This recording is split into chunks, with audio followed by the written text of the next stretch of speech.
Bonjour, je m'appelle Zorès, je suis un délinquant. En 2016, j'annonçais l'écriture d'une pièce de théâtre. Cette annonce me valut des poursuites en diffamation. Mes avocats, s'appuyant sur 19 documents pour justifier mes propos et établir ma bonne foi, ont réclamé ma relaxe, ainsi que des dommages et intérêts pour procédure abusive à mon encontre. Un procès eut lieu et la justice trancha, et je fus condamné. Mais une vérité que je clamais depuis plusieurs années apparut. Un enfant de 10 ans avait bel et bien tenté de se suicider au sein d'une école de ma commune. Suivant les conseils de mes avocats, l'affaire fut portée devant la Cour d'appel de Paris, qui me condamna à son tour, tout en dénonçant l'illégalité de la peine de prison initialement prononcée. Épuisé par les procès, abasourdi par les condamnations, un homme soudain, par une nuit d'hiver, vint m'adresser 3 vœux.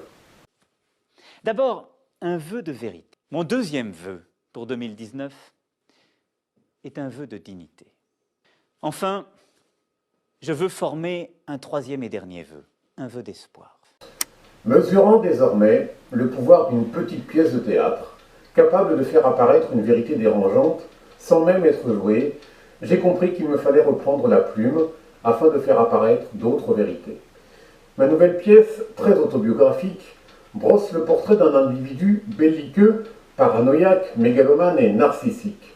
Un imposteur qui tente de se faire passer pour un lanceur d'alerte.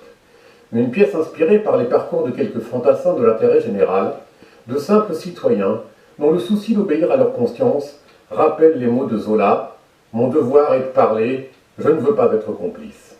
André Cicolella, Jean-Luc Touly, Antoine Deltour et Raphaël Allais, Karim Ben Ali, Stéphanie Gibault, Denis Robert, Noël Dutheil et Céline Boussier. En écrivant Colibri avec 2 L, je sais que je m'expose une fois de plus à des poursuites. Les intégristes de l'orthographe me traîneront sûrement devant les tribunaux pour avoir gravement porté atteinte à la langue française. Ayant appris à mes dépens que des juges dans ce pays peuvent prononcer une peine qui n'est pas conforme à la loi, j'ai pris le soin de marteler à mes enfants 2 vérités essentielles.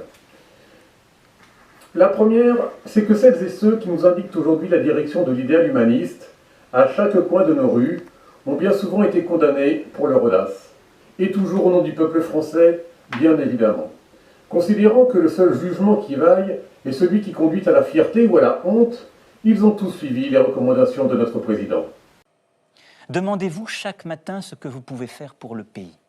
Et au-delà de votre quotidien, de votre vie, parfois de ses difficultés, dites-vous toujours que vous appartenez à un collectif plus fort, plus grand que vous, la nation française.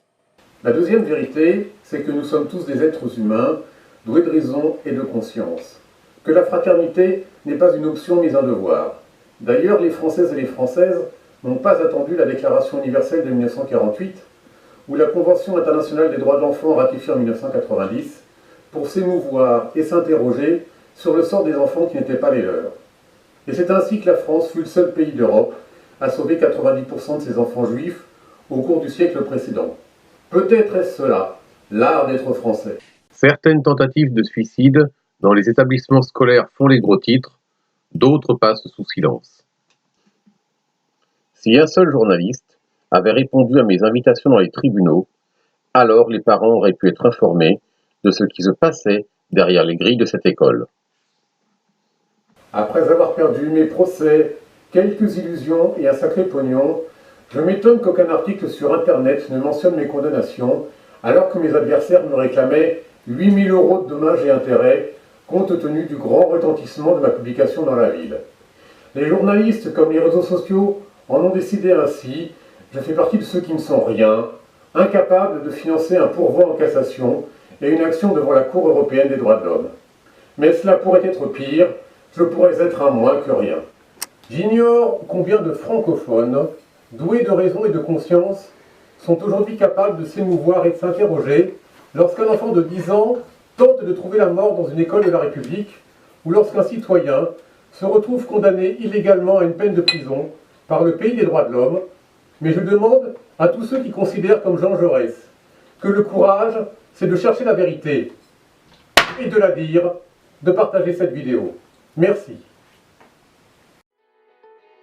J'ai vu des hommes qui courent, une terre qui recule, des appels au secours, des enfants qu'on bouscule. Tu dis que c'est pas mon rôle de parler de tout ça, qu'avant de prendre la parole, il faut aller là-bas. Tu dis que c'est trop facile, tu dis que ça sert à rien. Mais c'est encore plus facile de ne parler de rien. Alors regarde, regarde un peu. Je vais pas me taire parce que t'as